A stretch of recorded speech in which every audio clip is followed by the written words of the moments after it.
জানেন ভাবি, আপনার ভাই আজ আমাকে একটা সোনার হার গড়িয়ে দিয়েছে। কতবার বলেছিলাম আমার গহনার অভাব নেই, টাকা নষ্ট করো না, কিন্তু কে শোনে কার কথা। আপনার ভাগ্যটা অনেক ভালো ভাবি। আচ্ছা, কিছু মনে না করলে একটা কথা বলবো।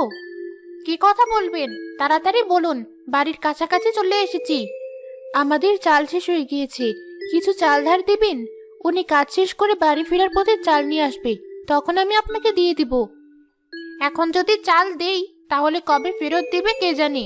কারোর সাথে দুটো মনের কথা বলবো সেটারও উপায় নেই। কিছু বললেন না যে ভাবি? কলস রেখে আসবো তাহলে আপনার বাড়িতে। আপনার ভাই বাড়িতে আছে, আপনাকে চাল দিতে দেখলে ঝামেলা হবে। আমি চাই না আমাদের মাঝে ঝামেলা হোক। ঠিক আছে ভাবি, বাড়ি চলে এসেছি। কাল নদীতে যাওয়ার পথে আবার দেখা হবে। এসব গরিব মানুষদের সাথে দুটো মনের কথা বলবো যে তারও উপায় নেই, শুধু চাইবে। যত সব, কাল থেকে আমি একাই যাব নদীতে।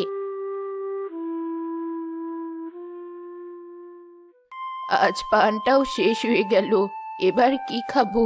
ছেলেটার কাছে যে টাকা নেই, পান আনতে কিভাবে বলি?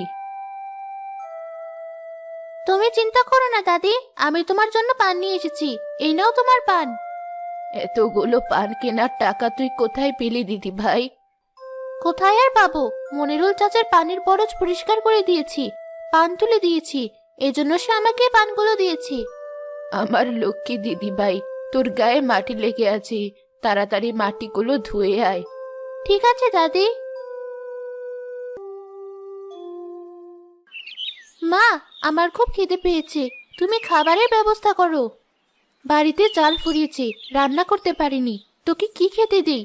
এদিকে জ্বালানিও ফুরিয়ে গিয়েছে। আচ্ছা মা, আমি জঙ্গল থেকে জ্বালানি নিয়ে আসছি।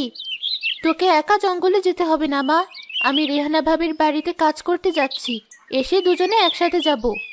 মা সারাদিন কাজ করে আবার জঙ্গলে যাবে? তার থেকে আমি না বলে জ্বালানি কুড়িয়ে আনি। কিরে, তুই আবার কোথায় চললি? বাড়িতে থেকে দুটো কাজে হাত লাগালে তো পারিস। একা একা এত কাজ করে রেহানাদের বাড়িতে যাব কখন? অনেকদিন হলো খেলি না, নদীর পাড়ের তেঁতুল গাছের নিচে সবাই খেলছি, তাই ভাবলাম আমিও যাই। আপু, আমিও কিন্তু তোর সাথে খেলতে যাব। আমরা গরিব, তাই কেউ খেলতে নেয় না আমাকে। তুমি যখন যাবে সাথে আমাকেও নিও। মন খারাপ করিস না দাদা ভাই, সব ঠিক হয়ে যাবে একদিন। তুইও তোর মা আর আপুর কাজে সাহায্য কর। ঠিক আছে দাদি।